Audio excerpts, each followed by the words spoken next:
Alright, hello and welcome. This video is going to be a new player guide for Fantastic Frontier. So for starters, we're going to go over some of the basics, getting started, and then we'll go into some tips and tricks and some location specifics. For a very basic and brief introduction, the game is basically a very vast and open world adventure game. Alright, for starters, I made a new account so I can help you guys if you're very new. In the very beginning, the game is going to give you a little tutorial. It'll show you all the buttons, what you need to get familiar with, along with an introduction of the game and the character creation. Starting off, your new character is given a bit of clothing and some items. You have a wooden sword, a pickaxe, and a fishing pole. On top of this, your shoes do give +3 walk speed, and you have a total damage amount of 12 with your wooden sword. You also have 1000 gold. It's not much, but it's a good amount for starting out with. The fishing pole can be used right away to go fishing. There is a little fishing pond over in Town in the back area. The pickaxe can also be used right away. Inside of Town, there is a small little area with some ore. It's not going to be rare minerals, but it's going to be pretty decent. There is also a small little quarry near the pond, and you can find some rare minerals such as rubies in this area. At first glance, Town might not look like much, but there's honestly a lot of different shops, NPCs, housing, and areas to explore. I would highly recommend go checking out a few of the shops because you can obtain some quests, learn about the merchandise, and also get familiar with the area. Speaking about quests, this NPC currently being shown is a quest giver. He'll give you some quests, and if you complete a lot of them, he'll give you some harder ones and more rewarding ones. Quests will take a while to get through, but they're pretty beneficial in the long run, because as you continue, you get better rewards. Going back on the topic of learning about Town, over in the front of Town is a giant bear. This is a merchant. You sell your items to it and you get money. Right next to the merchant is a furnace and an anvil. This is where you can smelt ore and craft armor. So after you've accumulated enough ore, you can use this area for free and make your own armor if you want. One of the major aspects about Town is going to be the Red Ogre Inn. The Red Ogre Inn is very important to new players because it gives them a storage space, specifically 5 free storage slots that they can use, and these items will never disappear. This is really great because if you're ever out adventuring and you do die, you'll lose all of your items that you were carrying on you. You do not lose any equipment, vanity, or tools that are currently equipped. You only lose stuff in your backpack. The only major exception to this are keys and firefly stones. Heads up, if you ever are in danger, you can teleport out of danger by pressing the home icon in the inventory tab. This will take a few seconds, like 3 seconds at most, but it'll teleport you all the way back to your home or all the way back to Town. Near Town is a small little mining area with a variety of different ore. I would recommend checking this place out if you want a quick and easy area to access for minerals. Be careful though, this area is technically the wilderness and monsters can appear in this area. Also around this area is a small little gardening plot with a few NPCs all around. This is one of my favorite spots because of how peaceful it is.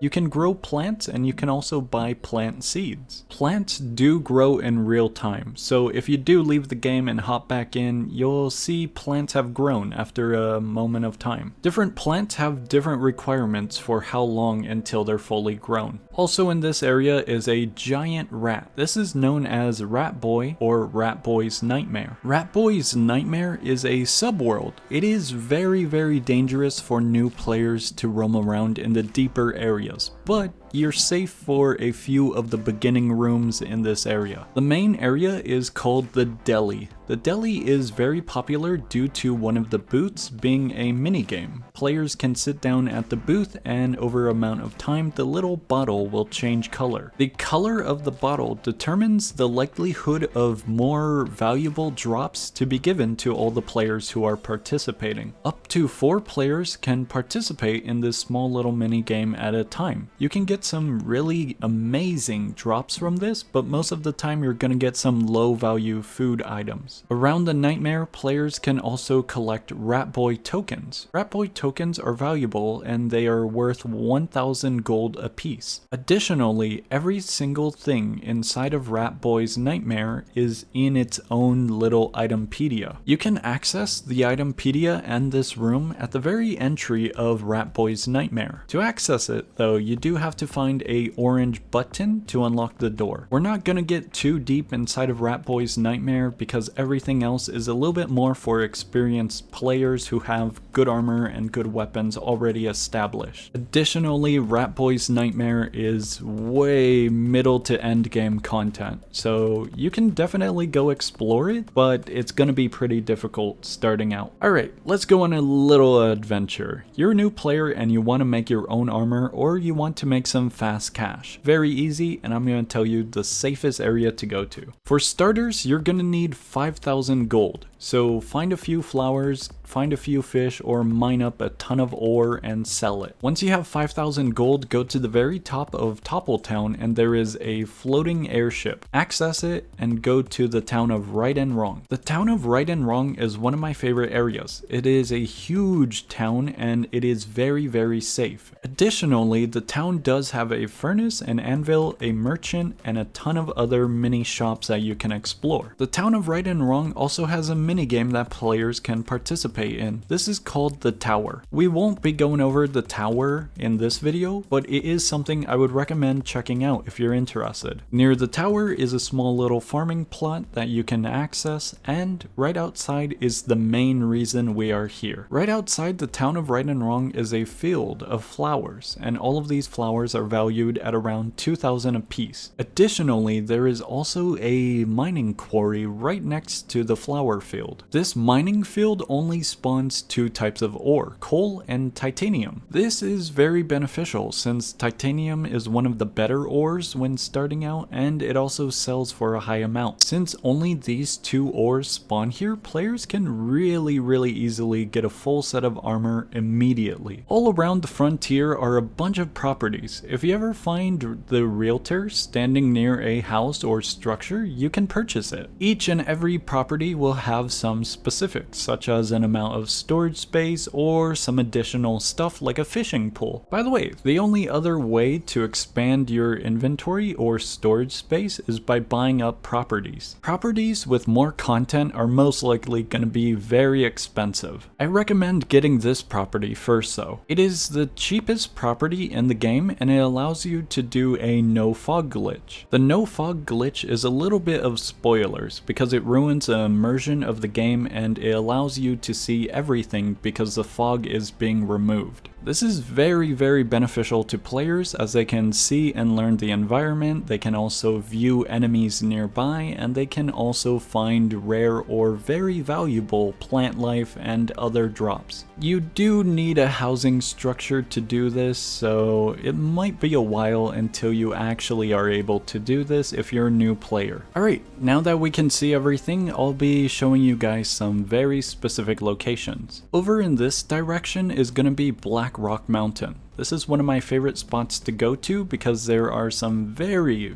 valuable monsters to go and kill. On top of this, over at Black Rock Mountain, you can find the entry area for one of the first beginner bosses, known as the Spider. The Spider is a very good boss for new players to battle once they have a good set of armor and weaponry. Further out in Black Rock Mountain is going to be the Blue Ogre Camp, Frigid Area, and a few other small spots. A little bit in this direction is going to be Farm Fortress and Red Ant Cove. In this direction, you can see the waterfall. If you do follow this waterfall, you'll come across a house with a green roof. This house is very important to new players because it has one of the most beneficial quest lines in the entire game for new players. Going inside the house will activate a quest line if you do talk to the owner who's on the top floor. Once you complete the quest line, you will be rewarded with a rifle. The rifle isn't the best, but is a huge jump in damage from your starting wooden sword. Heads up,